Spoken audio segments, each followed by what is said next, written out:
Morning slash good afternoon, everybody. This is Rick Carter from CNF Worldwide and Delmarva Craft. We have a very special conversation here with our friend Tess Taylor coming to us from Oxford in the UK. Good morning, Tess. How are you today? Yeah, I'm good, thank you. It's afternoon where I am actually, but good afternoon. I'm thinking that as I say it, I'm saying good morning. I'm going, wait a minute, it's like 3:00 in the afternoon where you're at. And I say this is a very special conversation because we do a lot with craft breweries and wineries and that kind of thing. We are huge into the craft beer community. But Tess is one of the founders, along with her sister and her sister's partner, of a brewery called Tap Social Movement, which aims to do a lot more than just brew beer. And I'll step back for a second and let Tess tell us about the history of Tap Social Movement and how it came to be. Yeah, absolutely. So we're a craft brewery named Tap Social, and we set up about 4 years ago now with the main mission of providing training and employment to people who are in prison. So we work with people on day release from a local prison, and we get guys out to come and do a regular day's work with us to learn everything about the whole industry, from the actual brewing to the packaging and distribution, the sales and the marketing, and then the hospitality side of things. And our whole real ethos is just about getting people back into long-term and fulfilling employment and breaking the cycle of reoffending that is so prevalent because of the lack of support for people coming out of the criminal justice system. And when I first met you, which I guess is like a year and a half ago now, and that time really flew by, you guys had a wonderful record of basically a 0% recidivism. Everybody who'd come through your program had gone on to gainful employment and were doing really well. And I was curious to check if we still have that streak intact, that everything's going well. I mean, on the whole, things are going really well. Unfortunately, we have not got that same 100% record. So on our last import report, which was done in autumn of 2020, we're at 93% of people hadn't reoffended. We did have one person who unfortunately slipped back through the cracks and is currently serving a sentence, was incarcerated during lockdown. So that's been extra tough on everybody. But otherwise, yeah, we've still got a whole ton of people who have gone through our programs and who are doing really well and continue to work with us despite the pandemic and the effects of that. And I think it's important to point out that 93% relative to the usual recidivism rate, which is usually 70% of people. It varies between countries, but over here, 70% will reoffend within the first year. So it's it's a very high rate, obviously, and we are definitely proud of the 93% and what we're doing over here. Yeah, so I want to make sure everybody here understands is typically 70% reoffend, and you have had 93% not reoffend, which to me is a phenomenally successful program that hopefully we'll see other people, mimic and get similar results. But now as the pandemic, the whole COVID-19 situation has, affected the entire world. And we've been talking to a number of other brewers and people in other businesses and how it's affected them. It seems like you guys have an additional set of circumstances to deal with, in that not only are you trying to produce a product and make a profit there, but you've also got to deal with any new restrictions or changes in the prison systems there and how you deal with inmates and that kind of thing.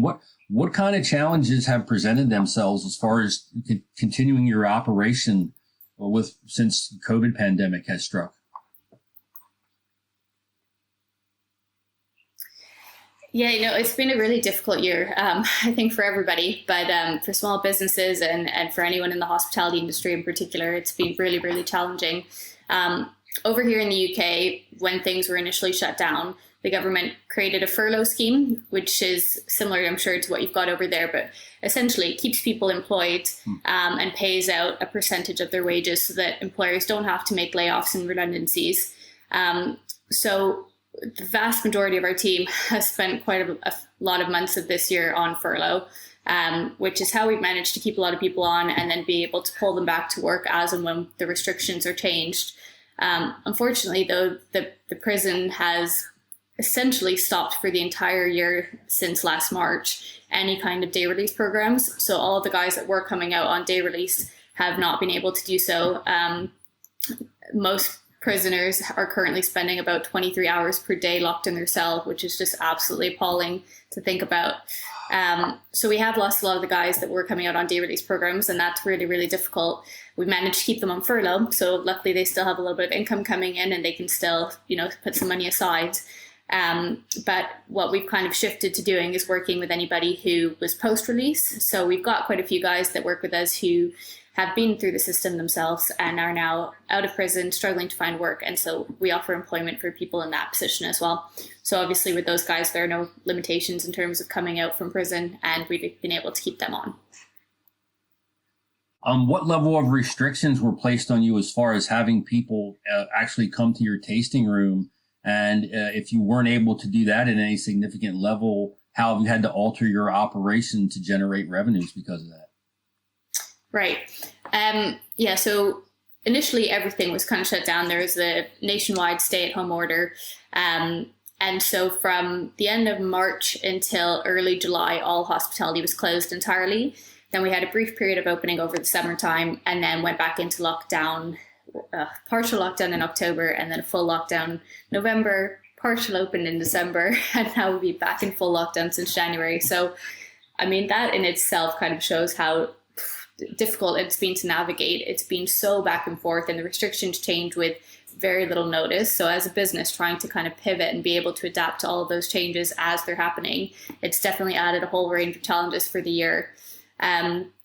But what we kind of had to do was look at what our main model was and try to just adapt the entire business model to be able to navigate the full year. So what we ended up doing was a ton of kind of virtual events. We've done loads of beer tastings and things online. We got our canning line up and running very, very quickly at the start of lockdown so that we were able to ship nationwide, taking out of glass bottles that are quite expensive and difficult to ship far away. So the canning line has opened up new routes to market in terms of being able to get them further afield. We also did a rebrand at the beginning of the lockdown, which kind of cleaned up our whole look and made us look a little bit more like a professional brewery. And that opened up some opportunities with some local distributors here and with the supermarket here as well, which has been very helpful. So it's basically just been a constant kind of game of keeping up with the restrictions and changing them and adapting as we could. We were also supposed to be opening a new hospitality venue last spring, literally just after the lockdown it was meant to open. So what we did there was obviously we couldn't have people coming inside to a new pub. So we set up a little takeaway horsebox bar in the garden of the venue. And we've been doing takeaway coffee and beer and whatnot, which has varied again as the restrictions change. But basically just keeping some momentum going around any project that we had started and showing the community that we're still here and very present and really eager to be, part of the local community, but also just to keep the business alive and keep the kind of enthusiasm up around it. And that's what we're still in the middle of now. So I'm going to step back all the way to the beginning of the pandemic. I've been asking everybody this question. So a year ago, when it became apparent to you just how big of an event COVID-19 was going to be, what were your initial thoughts as you're going, oh my God, what were you thinking at that moment in time? You know what, I just definitely did not grasp the magnitude of the pandemic. And I definitely didn't realize in that first few weeks how extreme this was going to be and how much it was going to impact on, globally on everybody's lives and businesses. I remember when the first stay-at-home order was announced, I remember saying to a friend, oh, see you in 3 weeks then. And then 3 weeks turned into 3 months and it just carried on. And, reality started to sink in that this is something that we had to work to get through rather than just waiting for it to end. I think it's definitely not something I would ever have expected to live through in my lifetime or any of our, friends and families. But it's just been, a very important year in terms of learning how to adapt quickly and how to, to bring a small business through it and the social enterprise side to keep the mission at the forefront of what we're doing and to make sure we're still having that same impact. We just got off a call a little over an hour ago with a brewer from Maine who said pretty much exactly the same thing. As it was happening, was called by some people that were working on another project with him, and he goes, "Yeah, well, we'll just put it to the side for a couple months and we'll get back to it." And he's like, "It's still on the side. It's crazy. We'll get back to it." How has it impacted your immediate, not just the brewery, but the Oxfordshire area in general, and then the Great Britain brewing community at large? What do you see on a grander scale as far as what impacts this has had on those areas? Breweries in the UK, we've really fallen between the cracks in terms of what the government schemes have been. So there's been very specific things put in place to support industries that have been forced to close. So hospitality has been kind of not taken care of, but they've been helped in a lot more than some other businesses that weren't forced to close. But unfortunately with breweries, because we weren't officially forced to close, but yet we had lost, 90% of our customers overnight because all of the pubs and restaurants that we were selling to were closed. It's really been tricky. We haven't been eligible for so many of the grants and the different things that would have been available otherwise. So we've heard of so many breweries that have kind of put everything on hold, and that the whole, across the board, everyone's on furlough. We've kind of gone in and out of that ourselves. So we've, got our brew team back into brew for a good week or so, and then put everyone back on furlough again, because you just literally cannot afford to keep everybody at work. I think it's going to be really devastating to the whole industry. And I think that people don't really recognize, how much of a loss it's going to be when pubs and restaurants and bars are forced to close, and they're not going to reopen after this lockdown because it's just not financially viable to do so. I think people will really miss it, and all of a sudden everyone will realize, you don't have all these amazing breweries that we used to have and all these pubs and restaurants, and it's really going to change the cultural scene over here. So I think the shift definitely has been more towards, people supporting their local community and wanting to buy local products over here. And in Oxford in particular, we have such a really good, strong community vibe that you see so many kind of organizations promoting each other, and everybody is saying shop local and don't buy from the big brands and don't shop on Amazon and all that. But I think, there's only so long that we can all sustain at that level. And without a little bit more government support for some of the industries that have fallen between the cracks, it's just not going to be possible. To what do you attribute the fact that there was some assistance from the government for hospitality, but apparently, what is it that made them not see breweries as part of that package that needed assistance? Essentially, because breweries weren't forced to close. So because they didn't have, for the most part, customers coming in, and it wasn't like a public-facing business like hospitality, where you have members of the public coming in and sitting and spending time there. It was considered an industry that could continue. So there wasn't a stay-at-home order. It was, people could still go out to work at breweries. But unfortunately, the government didn't recognize that there's no one to sell the beer to. So there's no need to make beer if there's no one to sell it to. And home delivery has been great, but it's just not the same scale as what you would expect with a wholesale customer and wholesale supply chain. So it's been really difficult. The Society for Independent Brewers Association, SIBA over here, they've been working really hard to kind of petition against the fact that this has been the case, and to work with all of the independent breweries. And I know in Scotland, they've had some new grants come out specifically for breweries, and that's been really helpful. We're hoping the same thing will kind of go through the rest of the UK, but so far it hasn't. So it seems like they view you strictly as a manufacturing entity, not a social entity, hospitality entity at all. As far as they're concerned, you're a factory and you can keep on producing your product, regardless of the fact that there's no one able to buy it now. Exactly. No. Okay. So much for legislators. It's no different here, Tess. I promise you, it's no different here. The blissfully clueless people who are our leaders. And I'll get off of that train before I go too far down that road. Because we have other friends, especially up in Yorkshire, in the Dales, actually, a couple of breweries up there, and they're super small, super local, and they basically have remade their images in the past year too. I mean, went and got canning equipment and rebranded like you, and started. I don't know that either of them has contracts with large distributors, but basically they're working 7 days a week and they're brewing beer, and then they're driving all over Yorkshire in their vans, delivering beer to people's houses. And my one friend, Rob, who owns a brewery up there, he goes, it's been very difficult, but he goes, it was in some ways a kick in the backside that I needed to do some things that I kept putting off because I was doing fine without doing it. But now we're here. So, I mean, I guess kind of like looking for the silver lining to all the challenges. Have there been any opportunities that have presented themselves because of the pandemic that you're thinking, this is something we should have been doing, now we're going to do it, and this is going to survive and be part of our business even after COVID is a distant memory?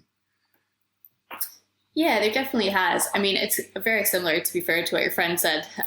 We got our canning line up and running within the first few weeks of being closed on the hospitality side. So we got canning line going. We did the rebrand. We rebuilt our website. We put in a web shop, which is something we'd meant to do for so long, but just hadn't really prioritized doing.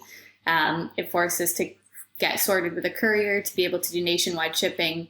You know, so many things that the exact same we just kind of been putting off because we hadn't really had to do previously. And all those things as well will continue after lockdown. It also just gave us a little bit of a chance for a reset and to kind of take a step back and see what we wanted to prioritize going forward, and to look at some of the opportunities that we had on the table and to put some, you know, real solid effort into planning for them.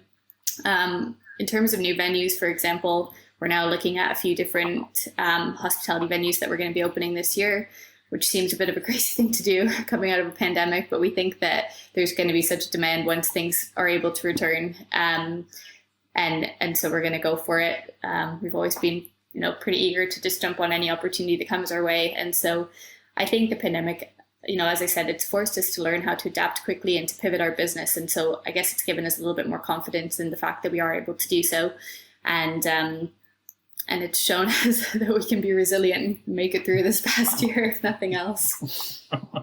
So if I understand you correctly, you're going to be opening some hospitality venues that are are owned and operated by you guys so that your products will flow to the taps in those facilities. Exactly. Yeah. So you obviously came down and saw our tap room last time anyways. So we've now taken on a pub in the center of Oxford. It's a really beautiful grade 2 listed historic building. So we've done a ton of work on their construction and renovation in terms of just bringing it a little bit of new life and, you know, exposing fireplaces and brick walls and wood floors and whatnot. And that's going to be a big community space. We've got a kitchen in there, so we're offering training programs for the guys that we work with in culinary skills as well. And we've already been working out of there for quite some time, but we'll be, you know, as a takeaway only. And then we'll be opening the full venue next month when we can with the lockdown rules. And we're also looking at 2 more bars. One, again, was meant to open last year, but it's been pushed, and that's in the historic covered market here in Oxford. And then we're looking at another opportunity in a neighboring city, which will be, again, a bar in a pretty funky little shipping container style setup. So we're looking at that as well. So it's definitely given us a bit of a kick to go for some things. And so are we starting to see with your generation sort of like a similar evolution? Because I'm sure you're aware of the history of, you know, breweries and stuff in the UK. And that's a lot of the big ones, and I won't name any of them, also own a lot of the venues where their beers are served, and they're basically controlling hundreds of outlets for their products. It seems like in a much smaller, more organic way, you guys are starting to head down that road. So not only will you be able to control the flow of your products to these places, but also grow your training programs at the same time. Yeah, I think you mentioned a few of the bigger ones. I think we never will be quite on that scale or quite on that kind of exclusivity. We want to always maintain that it's a real community effort, and it's very community focused. So we'll always be supporting other local businesses. We get loads of guest beers in at all times and make sure we have a really cool craft offering happening. We don't want it to become a place where you can only get our beer and, you know, that's be all of it. Sale. It's definitely something that we want it to be a big collaborative and you know, representative of the whole craft beer industry. But I think what we've realized is somehow we seem to be okay at hospitality. We've done pretty well with our first venue, so we're going to roll with that a little bit. And it just provides a little bit of security as well in terms of, we know we always have somewhere to shift our beer to, and it's brilliant to keep the wholesale side of the brewery going and, in the same stead. But it's good to have our own outlets that we're getting through quite a good quantity of beer. And ultimately, it's just about, job creation, and every venue that we have is another platform for us to talk about our social justice mission. And everybody that comes to that venue is then, hopefully going to go and tell a friend about it and explain what we do. And it's really about starting the conversations and getting more people interested in the whole criminal justice reform and what we're all about. So these are the kind of ideas that give me hope, because you guys are taking a model that's been used in growing businesses in the past, and you've clearly attached to it not just a profit motive, but the spreading of a mission and an ethos. And I've said many times to people, if your corporate mission statement doesn't include a line that goes something along the lines of, as part of your mission statement should say, is helping to promote a healthy, inclusive community. If that's not part of your mission statement, then you need to re-examine your mission.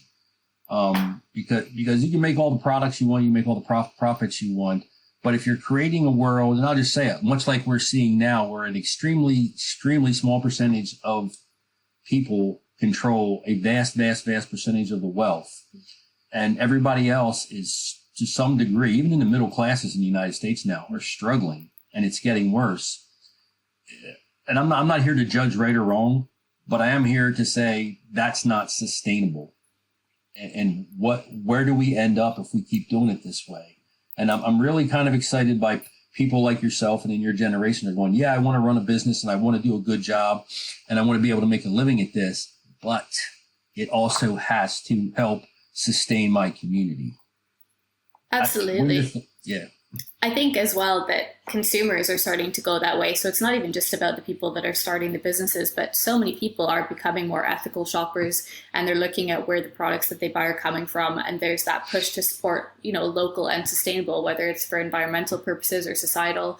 There's such a range of things that people are getting behind now, and there's so much more access to information as well. You have, a wealth of knowledge on the internet that people can do their own research, and they can see the impact of what their buying habits are doing. And so I think that, as you say, in future, any organization that doesn't have some kind of wider mission built into their business is just not going to survive. At least I hope. I think that everybody should have a really, another reason for existing. And so many of the businesses that we work with over here have that and are, building that into what they're doing. And I think that's really important. And as you say, it's just not sustainable if it's not there. So jumping over to the criminal justice side of this again for a second is what kind of changes would you like to see made? We'll just stick specifically with the UK's criminal justice system about how, how offenders are handled and how the prison system works and how resources are used to rehabilitate and reintegrate people as opposed to how it's currently being done. Yeah, I think that's the key word there is rehabilitation. At the moment, there just seems to be such a focus on incarceration. And to me, that's just not an efficient use of anybody's time or money.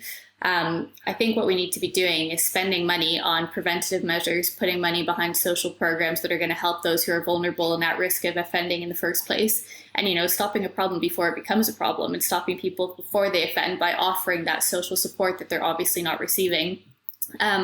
I think there needs to be such a shift in the whole mentality of what the prison is there for. And it's not there to lock somebody up. Somebody has already lost all of their freedoms when they go to prison. And so at that point, we need to be offering the support to ensure that they don't end up in that same position once they do get out of prison.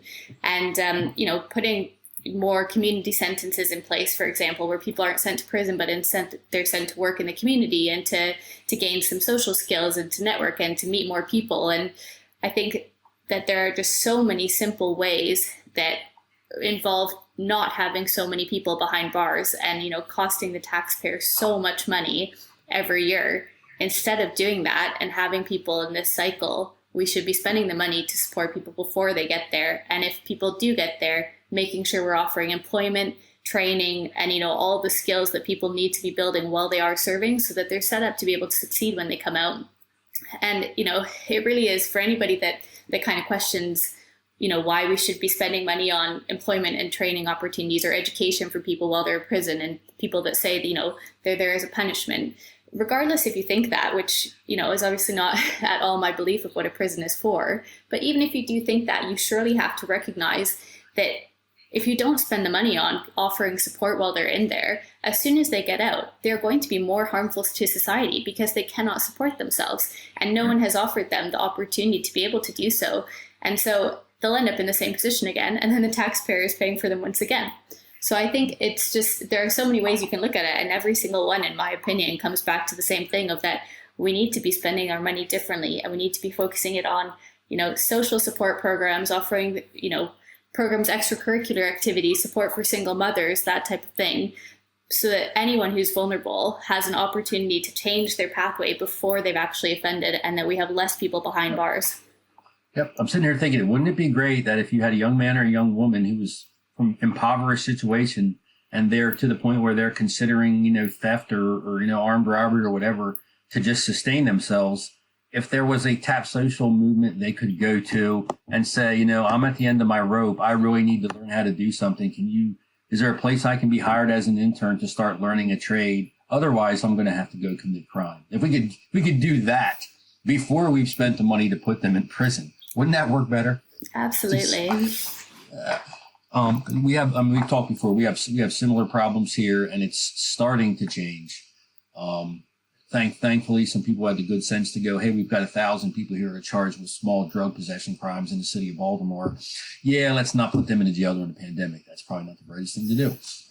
So just drop the charges. And I find in this country, I find it really hypocritical that we're still arresting people for having an ounce of marijuana when state by state by state we're legalizing it and letting it be available. It's just ridiculous to me that everybody who's in jail for a marijuana based crime isn't just released and have their record expunged and let them get on with their lives. Absolutely. But the other hypocrisy of it is just phenomenal to my feeble mind. But anyway, so we've talked about the future. You guys are going to be on these other hospitality locations. To what extent do you guys plan to grow your distribution operation as far as going throughout the entirety of the UK, or is it more regional? Eventually we would love to be throughout the entirety. We are, that's definitely in our long-term goal. And we're looking even at working with distributors who can get our beer further afield, even if it's, just the cans of beer or the kegs rather than our actual physical presence. Absolutely. One day. But I think for now, we definitely want to continue to open hospitality venues. And we found that it works really well. Like I said before, it's a really great platform. It gets people talking. It starts that whole conversation around the prison reform. So we kind of look at areas that might have prisons close to them, especially those that have Cat D, so people can come out on day release programs. That's always a starting point for us. But realistically, any opportunity that comes up, if it seems to be the right kind of setting for us, we're pretty eager to jump on it at the moment, and just to continue getting our beer as far and wide as we can. How complex is the process like that you had to go through to set up your relationship with the prisons in order for these guys to be able to come and work for you? And is it something that could be exported to other brewers in other parts of the country to have them maybe not be a full tap social movement style, but for them to start taking some interns on work release to help, spread the mission? Yeah. The process itself, it's a little bit complicated. There's, just the general admin of getting everything signed off. There's a ton of extra risk assessments that the prison have to do, and you have to get your location signed off and that type of thing. It's definitely not a simple system by any means. It's not designed to be simple. And so there are so many kind of loops that you have to go through to get there. But I think that one of the main barriers is that people don't realize that this is a thing that you can do, and people don't realize you can get people on day release and employ them and start building up, some opportunities for them. So I think one of the main things is just about making people more aware of that for a start. But at TAP, what we actually do is we work almost as the middleman for other organizations that are hoping to employ people through the system, and we place people. So we've worked with a couple guys who were on site with us at the brewery, did really, really great work with us, but then we're moving on to other cities upon release. And so we were able to place them with a couple companies that are not based in Oxford, and they're not actually related to brewing either, but just some companies that we built relationships with that are eager to support in the same way, but just didn't have the know-how and the criminal justice past that we had to be able to start that connection. So definitely the plan is to continue partnering with more organizations who are interested in doing so. We'd love to work with more breweries and to get, guys that we've trained up to go out to them. And I think a way that works well for now is for us to do the kind of initial training and to make sure people are work ready, and then to be able to vouch for them and to send them to positions across the country that we can say, they'd be a perfect fit for. And that's definitely in the plans for us. Tess, I just want to let you know that, we at CNF and Delmarva Craft think what you guys are doing is fantastic. And we're trying to help out with some things here in the States and push for this. This has been a pet peeve of ours for a long time. I think people have to pay some penalty for their offenses, but I think we also need to start understanding a lot better the causes of why people do the things they do. We don't believe that people were born going, I think I'll grow up and be a thief. You think circumstances, and I think the wealth gap that we discussed is a huge issue. A more fair distribution of wealth. And I don't get into the rights and wrongs and the philosophies of it. It's just a matter of us, a sustainable society.